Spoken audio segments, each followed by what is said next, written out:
is unexpected and amazing. It would definitely show a different side of Hermione to Molly too, because the academic is not always going to be the best person of action. And the fact that she can make that transition and be strong enough to continue through the battle.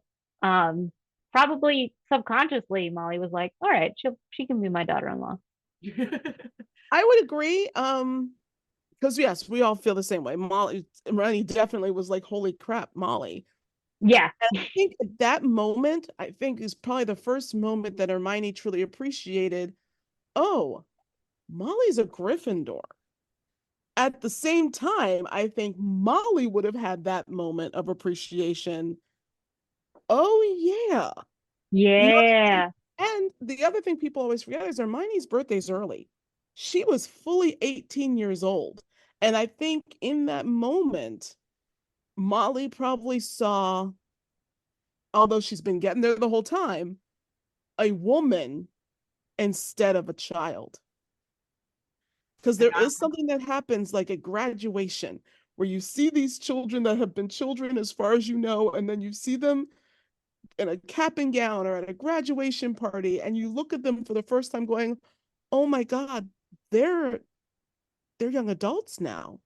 they're a real person, like They're with a job. yeah, Well, I mean and I was going to agree with both of you, obviously, but the one thing that I think the and this is just maybe because I love Hermione so much, I admit that, but I'm imagining she has lost so much weight.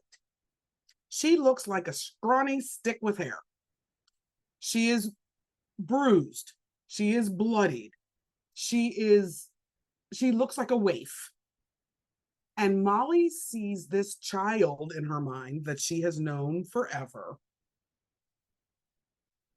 fight in a way that she never imagined anyone could, much less this bookworm. Because all Molly has ever seen and heard of Hermione, if you go back over all the books with a fine tooth comb, is how smart she is and how Yeah, like and how good she is with studies, and the fact that she could be a strong, magically aggressive witch even when she's half starved. I think in many ways Molly was like, well, holy fuck. yeah. And it's also when the going gets tough, they're seeing each other in this very there's extenuating circumstances.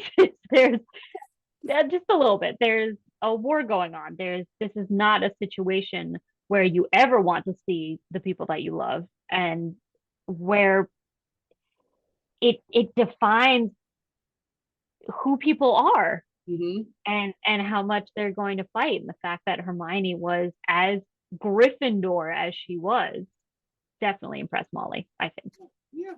I mean, there's also obviously, another aspect. Oh, sorry, go ahead, Mel. I was going to say, obviously, everyone in the room was impressed with Molly. Yeah. Yeah, the But I, world stuff. if we go back to what we were saying about her growing up, it also was, I'm sure there was a part of Hermione's brain that short circuited a little bit because all of her teen formative years, she's thought of Molly as, quote, just a housewife. And all of a sudden, Molly was her own person. Molly was a fighter. Molly was a Gryffindor. Molly was strong. And Molly knew shit. Because the thing is, Molly knew household charms. She knew Molly knew cooking charms, spells, whatever. I don't think she would have ever thought of Molly making potions. She would never have thought about Molly fighting. You know what I mean? And not only does she have that moment of brilliance, but she knew it. Like that had to be in her head already. So she already knew it. So wait, she's a little stronger than I ever thought of. Like, I think her shock was probably even deeper than most people's in the room because she had compartmentalized Molly to where she Yeah, thought she fit that box. and Molly blew the box open. And the respect that grew, the respect that the last battle flourished is incredible. What were you going to say, TC? Nope, still muted. No. Wasn't that I was muted. Peek behind the curtain, y'all. Little Lupin and Baby Padfoot are fighting over a squeaky toy. So if you hear squeaking, that's what it is. Anyway, we haven't heard anything, so you're good. Zoom has gotten really good about taking out background noises because Butterbeer was over here whining and screaming, and neither of you were reacting. So I was like, nothing. Awesome. I heard nothing. So yeah, my what I was going to add to it from the Molly to Hermione side of things, because Mel's description of starved post camping Hermione, who is bloodied and bruised and all that. I'm going to take it even further a little bit. After the war in the morning and everything else, and more of the stories come out, there had to have been a moment, especially when she finds out they're together, where Molly goes, okay, now that's a young woman that can raise my grandchildren. Because the woman she knows up to that point doesn't, in her mind, probably fit with her son, and doesn't seem like the kind of woman you would trust with children. And then you see that she has kept this shit together. She kept the boys going and managed all of it. And can you imagine Molly's face when she finds out that Ron got splinched and Hermione fixed him? Like, that moment started such a turn in their relationship that they probably didn't even know was about to happen. And that's what I was going to say. Of all the things that happened through all 7 books, Molly's moment, I think, was the catalyst that changed Hermione and Molly's relationship. Because that moment they saw each other. Not, I mean, obviously she was seeing Hermione for a little while before that in the war. But that day, I think they finally saw the individuals that were the other person, not Hermione as part of Harry, Ron, and Hermione, or not Hermione as Ron's potential girlfriend. She saw Hermione for the first true time. And wow. In many ways, Hermione saw Molly for the first time ever as the woman who actually fought in that first freaking war. You know what I mean? Yeah. You know, like this was the moment of, okay, I like her. She can be my mother-in-law any day. Yeah. All right. So now we get to go into the 19 years between. Now we know there were some arguments about raising the children. Oh God, yes. Okay, but there was another one between Hermione and Ron about Molly. There was arguments with the two of them over Molly, her interference, her opinions. There were fights about raising the children. There were fights about her going back to work. There were fights about him quitting the R's. Like, there was so much strife. How do you think she and Molly made it through year by year? Because you come out from war with respect. You plan a wedding and shit falls apart. I don't know at what point. I don't know if it was year 5. I don't know if it was year 7. But at some point, Hermione looked at Ron and said, "Talk to your mother." And Ron had to put on his big boy pants and be like, "Okay, Mom, you've got to give her a break. These are our children. She needs," I think it had to come down to Ron. And the fact that Ron would be a man for her, for Hermione, would make both women happy. Yeah. And I think that moment happened halfway during the first pregnancy. Yeah. I think that conversation had to happen a couple times. And I think the first time that it happened was the constant, like, okay, you have to do this. I've had 7 children. Are you really going to question what? Uh-huh. And Absolutely. knowing who they were, and they are both so not convicted. What's the word I'm looking for? They are Opinion, both so strong-willed. It is convicted because they opinionated, have but conviction. they Yes. have conviction. They have conviction in their belief. And so these are not two women that are going to be like, okay, I'm not sure about this. Let's talk about it. I Worst was gonna part is, say, I think Hermione, because I don't care how many books you read, pregnancy's scary.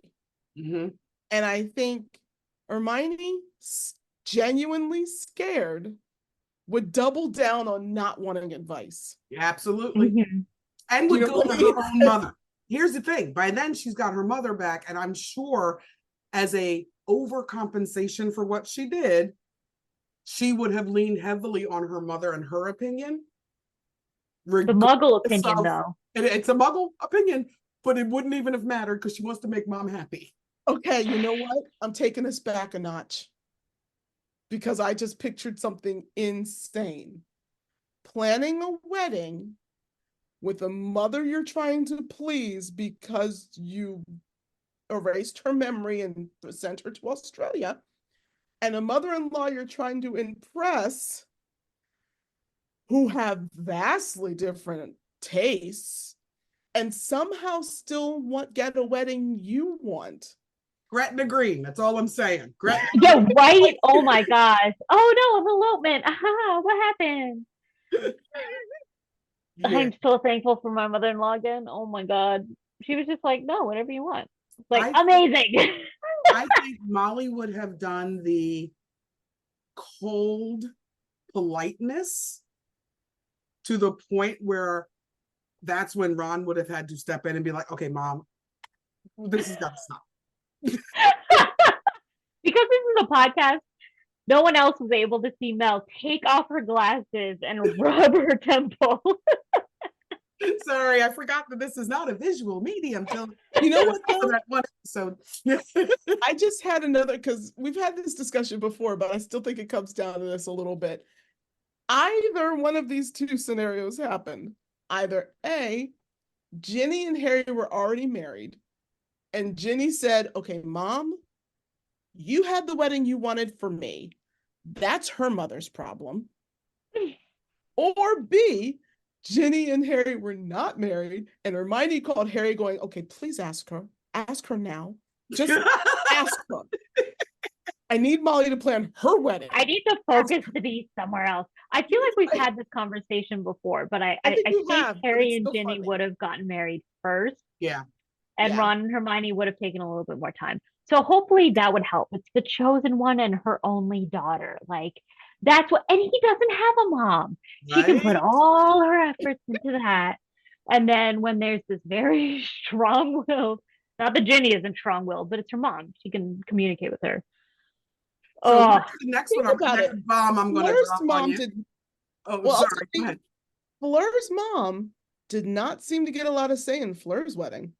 Story is true. Happened at the Burrow. It was set up by Molly. Like, I'm, yeah, I think there were fights. I think Hermione did mention Gretna Green, and Ron said she'll never forgive us. So for here, anyone who isn't well versed in period dramas, Gretna Green means you ran away to somewhere where you are allowed to get married very quickly. It's like yes, going to Vegas for I was going British to say people. for our American friends, they went to Vegas. They went to Vegas. So here's my next bomb I'm going to drop on you. No. Ron says casually over dinner. So I'm going to stay home and raise the kids and be a house husband, and Hermione's going to support us. Yo, it would have taken, and I love that for them. I love that for that couple, and it would have taken Molly years to get on board. That is not something that was in her brain. I was going to say, Honey, I think Hermione would have been in office 10 years already before Molly finally went, okay, so you're really not going to work. right? Okay, no, honestly, to be fair to Molly, I think when it first happened, she said, "But you were a prefect."